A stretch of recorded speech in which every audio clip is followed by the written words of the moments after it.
बिस्मिल्लाहिर्रहमानिर्रहीम। स्टूडेंट, ये जो लेक्चर है confidence interval for paired observation, ये मुझे मोस्ट इम्पॉर्टेंट लेक्चर लगता है क्योंकि इससे रिलेटेड क्वेश्चन एग्जाम्स में मस्ट एक आते ही आते हैं। अब कॉन्फिडेंस इंटरवल हम पढ़ते आ रहे हैं एस्टिमेशन से रिलेटेड, क्योंकि हम चैप्टर डिस्कस कर रहे हैं स्टैटिस्टिकल इन्फ्रेंसेस, जो कि टू टाइप्स में डिवाइड हो जाते हैं। एक टेस्टिंग ऑफ हाइपोथेसिस होता है, एक एस्टिमेशन होता है। अब बच्चे एस्टिमेशन में हम पढ़ते हैं कॉन्फिडेंस इंटरवल के बारे में है, तो confidence interval for paired observations हमारे पास क्या आ जाता है, ये हमने डिस्कस करना है। अब जिस तरह स्टूडेंट हम सिंपल डिस्कस करते थे एक्स बार प्लस माइनस हमारे पास क्या आ जाता था, Z alpha by 2 and sigma under root N आ जाता था, या हमारे पास एस अंडर रूट एन आ जाता है। अब स्टूडेंट यहाँ हमारे पास ये कैपिटल एस आ जाता था। यहाँ क्योंकि पेयर्ड ऑब्जर्वेशंस हमें गिवन है, पेयर्ड ऑब्जर्वेशंस आपको कैसे गिवन होती हैं कि जब आपको टू पेयर्ड गिवन होते हैं। फॉर एग्जांपल, अच्छा इसमें दो सिचुएशन आ जाती हैं, एक में यूनिट्स आपके पास सेम हो तो आपने क्या करना है, यहाँ स्टूडेंट बड़े कन्फ्यूज़ होते हैं, वो बहुत ज़्यादा मिस्टेक कर जाते हैं। और अगर यूनिट्स आपके पास डिफरेंट हैं तो आपने क्या करना है, ये मोस्ट इंपॉर्टेंट टॉपिक है स्टूडेंट, और ये जो चीज़ मैं आपको बताने लगी हूँ ये आपने माइंड में रखनी है। अगर आप ये माइंड में रखोगे तो आई थिंक आपके पास क्वेश्चन रॉन्ग नहीं होगा। अगर यूनिट सेम है तो जो डिफरेंस आप लेते हो ना, वो आपके पास x2 माइनस x1 होगा।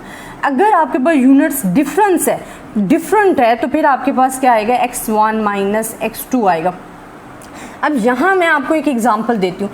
जैसे आप कहते हो यूनिट्स हमें गिवन है कि हमने वेट्स चेक करने हैं ट्रेनिंग के बाद, आफ्टर ट्रेनिंग क्या है एंड बिफोर ट्रेनिंग क्या है। अब हम चेक तो क्या कर रहे हैं, वेट्स चेक कर रहे हैं, तो वेट्स जो है आफ्टर एंड बिफोर हम चेक कर रहे हैं, after and before. It's mean unit हमारा सेम है, हम कंपैरिजन कर रहे हैं, यूनिट हमारा सेम है लेकिन आफ्टर एंड बिफोर उसमें कंपैरिजन कर रहे हैं। तो जब आपके पास बच्चे यूनिट सेम होगा तो आपने जो डिफरेंस लेना है, डी लेना है, वो x2 माइनस x1 लेना है कि आपके पास यूनिट सेम होगा तो आपके पास जो वेट्स हैं वो after and before x2 minus x1 आएंगे कि आपने न्यू ऑब्जर्वेशन को प्रीवियस ऑब्जर्वेशन से एनालाइज करना है, ऑब्जर्व करना है। इसी तरह D shows the difference and units अगर डिफरेंट हैं, फॉर एग्जांपल अगर मैं कह रही हूँ कि एक हमारे पास क्लास टीचर है मैथ की और एक हमारे पास क्लास टीचर है स्टैटिस्टिक्स की, तो यूनिट्स आर द डिफरेंट, ठीक है। एक बॉयज़ को पढ़ा रही है, एक गर्ल्स को पढ़ा रही है, तो अगर यूनिट्स ही डिफरेंस हैं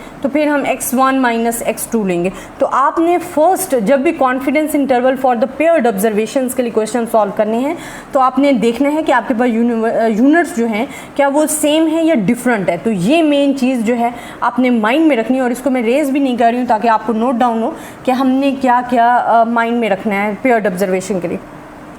अब स्टूडेंट जैसे हमारे पास होता है X bar plus minus Z alpha by 2 S under root N, ये हम फार्मूला पढ़ते आ रहे हैं।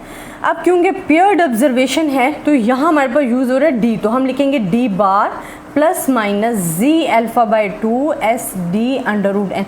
और एक चीज़ स्टूडेंट और याद करें, याद रखें कि हमारे पास यहाँ डी हमारे पास जो इसका कॉन्फिडेंस इंटरवल यूज़ हो रहा होता है वहाँ पे हम हमेशा टी डिस्ट्रीब्यूशन लगाते हैं। पेयर्ड ऑब्जर्वेशन में आपके पास हमेशा टी डिस्ट्रीब्यूशन ही लगेगी, ये चीज़ आपने याद रखनी है। और यहाँ हमारे पास ये फार्मूला आ जाता है, और अगर एक्स बार में भी देखा जाए अगर हम जी की जगह टी लगा दें तो ये हमारे पास जो फार्मूला आ रहा था इसको आपने माइंड में रखना है। अब स्टूडेंट एक्स बार और डी में फ़र्क है, लेकिन जब आप डी निकाल लोगे ना वैल्यूज़ तो डी बार भी आप फाइंड कर लोगे।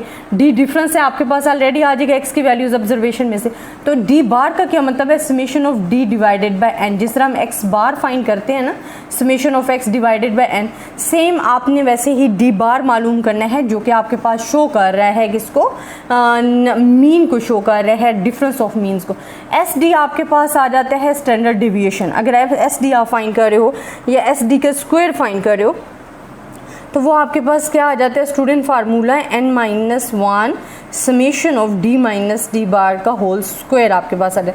अगर आपने इस टर्म को भी ओपन करना है डी माइनस डी बार तो वो भी आप ओपन कर सकते हो, summation of D square minus summation of D का whole square divide by N, यह आपके पास जो है टर्म ओपन हो जाती है, और ये 1 माइनस एन, तो ये आप ओपन कर सकते हो टर्म। अगर आपको डी गिवन है तो आप उसकी जगह जो वैल्यूज़ है वो पुट कर सकते हो और ले सकते हो यहाँ।